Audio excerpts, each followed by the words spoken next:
Most people think private equity firms make money only when they sell companies. They don't. A private equity firm has multiple revenue streams, multiple incentive structures, and a very specific economic architecture that determines how capital, or in this case, money, flows between the investors, the firm itself, the partners, the operators, and the portfolio companies. And so today, I break down the economics of a private equity firm. That is how money is raised, how it is deployed, how the firm gets paid, and how the partners actually make wealth. Now, a private equity firm has three economic layers. The fund economics. Now, this is how the fund makes money.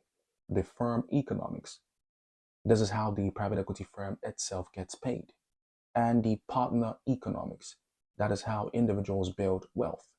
If you understand these three layers, you understand the entire business model. Now, starting with the layer one, which is the fund economics. Now, this is the money that flows between the investors, that is the limited partners, and the fund. We have management fees, which is the baseline revenue, typically 2% per year charged on committed capital paid regardless of performance. This pays for salaries, rent, travel, operations, research, deal sourcing. Management fees keep the lights on. And we have carried interest or carry. Now, this is where the real money is made. Carry is usually 20% of the profits, paid only after limited partners get their capital back. The main incentive for partners. Carry turns a good deal into life-changing wealth. And we have the hurdle rate.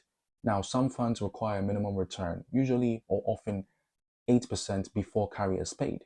This ensures limited partners get a baseline return before the general partner participates.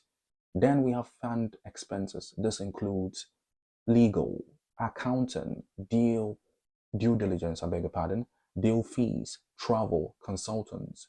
Some are paid by the fund, some by the firm. Understanding the distinction is key. Now, layer two, which is the firm economics.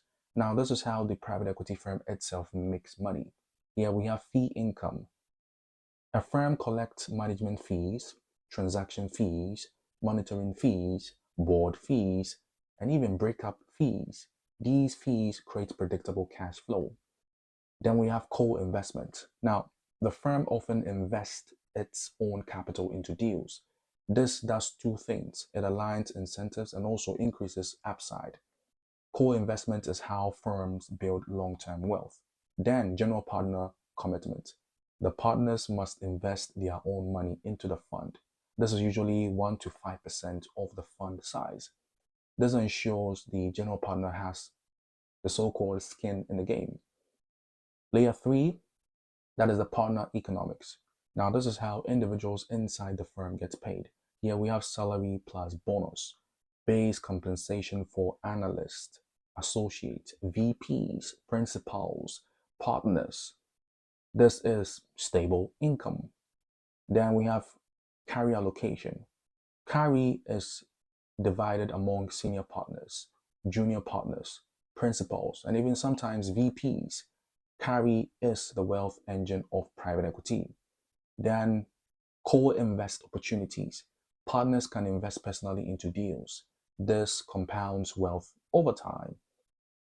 Then we also have promotion economics. Now, as you rise, your carry increases, your co-invest increases, your influence also increases.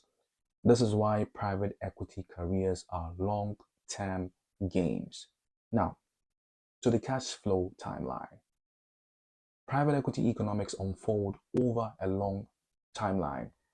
Year 0 to 3, management fees, deal fees, early expenses, no carry yet. Year 4 to 7, exits begin, carry starts flowing, co-invest returns. Year 8 to 12, major exits, carry peaks, wealth compounds. Private equity is a delayed gratification business. Private equity is lucrative because fees are predictable, carry is asymmetric. Co-invest compound. Deals create value. Incentives are aligned. Timelines are long. Capital scales. It is one of the most powerful economic models in the world. A private equity firm is not just an investment vehicle, it is an economic engine. If you understand how capital or money flows, you understand the entire business.